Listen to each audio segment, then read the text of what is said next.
ये क्या था?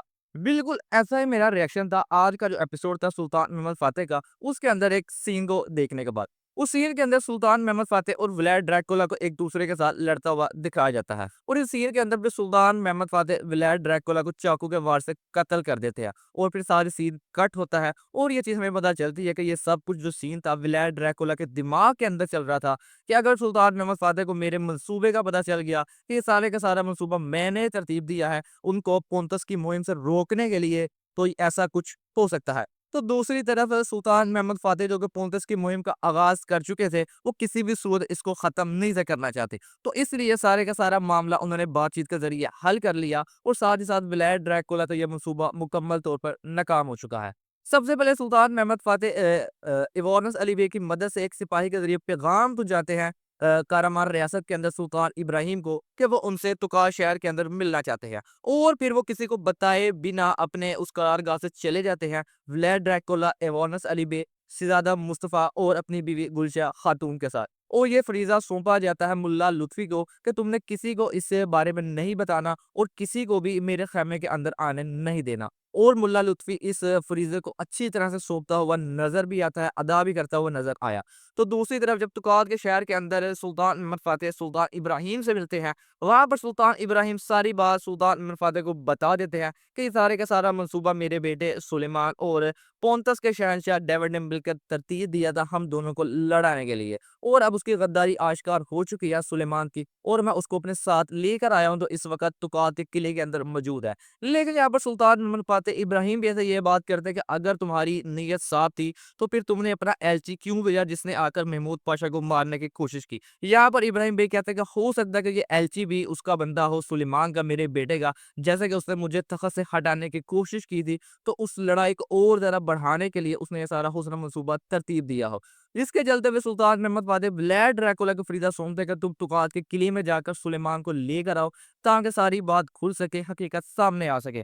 तो जब व्लाद ड्रैकुला तुकात के किले के अंदर जाता है तो उसे अपनी पुरानी तलख जो यादें होती हैं, जो बचपन उसने यहाँ पर गुज़ारा था, वो उसको याद आना शुरू हो जाता है और वो जो सीन था बहुत ही अच्छी तरह से हमें दिखाया गया। लेकिन यहाँ पर जो सुलेमान होता है उसके अंदर उसको अपना बचपन दिखाई देता है, किस तरह से उसके ऊपर भी यहाँ पर ज़ुल्म किया गया था और किस तरह उसको यहाँ पर कैद करके रखा गया था। तो यहाँ पर वो सुलेमान को बल्कि फरार करवा देता है। इसके पीछे 2 रीज़न थी। एक रीज़न तो ये थी कि उसे उसके अंदर अपना आप दिखाई दिया था कि जैसे उसके ऊपर ज़ुल्म किए गए थे, जैसे उसको ज़िंदान में डाला गया था, ऐसे ही सुलेमान के साथ किया जा रहा है। तो दूसरी तरफ वो नहीं था चाहता कि किसी भी सूरत में सुलेमान सुल्तान महमद फ़ातेह के सामने पेश हो और ये सारी बात बता दे कि एलची को मैंने नहीं था भेजा, ये मेरे मंसूबे का हिस्सा नहीं था।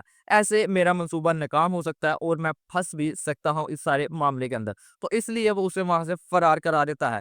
तो दूसरी तरफ सुल्तान महमद फ़ातेह और इब्राहिम बे के दरमियान अब सुलह हो चुकी है और अब जो पोंतस की मुहिम की आगाज़ किया गया था, अब वही हमें देखने को मिलेगी। तो दूसरा आज के एपिसोड के अंदर जो कुर्शू दुआन है, इसके ऊपर बहुत ज़्यादा गुस्सा आता है कि ये किस तरह का शख्स है। यानी छोटी-छोटी बातों को लेकर फ़साद फैलाना शुरू कर देता है। आज के एपिसोड के अंदर जैसा कि एक तरफ तो वो ज़ैनुल आगा को पूरी तरह मनाने की कोशिश कर रहा था कि तुम सुल्तान महमद फ़ातेह के सामने ज़ागनुस पाशा का नाम लो। यानी जो खुर्शीद दोआन के दिल में नफ़रत है ज़ागनुस पाशा के लिए, उसको बुझाने के लिए, उसको ठंडा करने के लिए वो ज़ैनुल आगा को इस बात पे मना रहा था, किसी तरीके से वो ज़ागनुस पाशा का नाम ले ले और सुल्तान महमद फ़ातेह उसका सर कलम कर दे। और फिर हत्ता कि ये बात वो अपने सिपाहियों के दरमियान भी करता हुआ नज़र आया, जिससे एक बहुत बड़ा फ़साद भी पैदा हो सकता था। जहाँ पर इसहाक पासा उसको समझाते भी हैं इस बात के लिए और वो उसकी बात मान जाता है और फिर साथ ही दोबारा वो ज़ागनुस पाशा की बजाय शहाबुद्दीन पाशा का नाम लेना शुरू कर देता है। और फिर इस सारे मामले को सुल्तान महमद फ़ातेह से डिस्कस करने के लिए, उनको बताने के लिए जब उनसे मिलने जाता है, जैसा कि सुल्तान महमद फ़ातेह उस वक़्त यहाँ पर मौजूद ही नहीं थे, तो मुल्ला लुत्फ़ी किसी भी सूरत में उसे मिलने नहीं देता। तो वो फिर इस बात के ऊपर फ़साद फैला देता है कि सुल्तान महमद फ़ातेह को कुछ हो चुका है जिसकी वज़ह से उनसे मिलने नहीं दिया जा रहा और अपनी पूरी फ़ौज यानी के साथ मरकज़ी ख़ैमे के सामने आ जाता है कि हमें सुल्तान से मिलने दिया जाए। तो दूसरी तरफ सुल्तान महमद फ़ातेह जैसे कि अब वापस आ चुके होते हैं, तो उनको देख कर सारे के सारे सिपाही पीछे हट जाते हैं और जब दीवान मुनक्किद होता है, वहाँ पर जब बात की जाती है कि क्या मामला था, वहाँ पर खुर्शीदुआन कुछ भी नहीं बोलता। ये चीज़ हमने पहले भी देखी कि वो बहुत फ़साद फैलाने की कोशिश करता है, लेकिन जब सुल्तान महमद फ़ातेह के सामने आता है, तो उसकी बोलती बिल्कुल ही बंद हो जाती है। उसके मुँह से अल्फ़ाज़ ही नहीं निकलते। तो दूसरी तरफ फिर जो शामिल बे थे वो भी आके सारी की सारी बात सुल्तान महमूद फ़ातिह को बता देते हैं। जैसे कि शामिल बे और कंजियों को फ़रीज़ा सौंपा गया था। एवोर नसर अली बे के सिपाहियों के साथ मिलकर वो जाएँगे इस्फरिया के कासिम बे के शहर के अंदर और वहाँ पर उनको सबक सिखाएँगे। लेकिन वहाँ पर ड्रेमन जुस्तियानी, पेदरो और नोतस पहले से ही मौजूद होते हैं उसकी हिफाज़त के लिए। और जो उसका भाई इस्माइल होता है जब जाके सारी बात बता रहा होता है शामिल बे को उनके मंसूबों के बारे में कि उन्होंने आप पे घात लगाकर हमला करना है, तो वो सारी की सारी उनको इस चीज़ का खबर होता है देवान जुस्तियानी को और वो एक मंसूबा और तरतीब देते हैं और उन रास्तों के बजाय 2 और रास्तों के ऊपर घात लगाते हैं, जिससे काफ़ी ज़्यादा नुकसान उठाना पड़ता है शामिल बे के सिपाहियों को, उनके काफ़ी ज़्यादा सिपाही शहीद भी हो जाते हैं।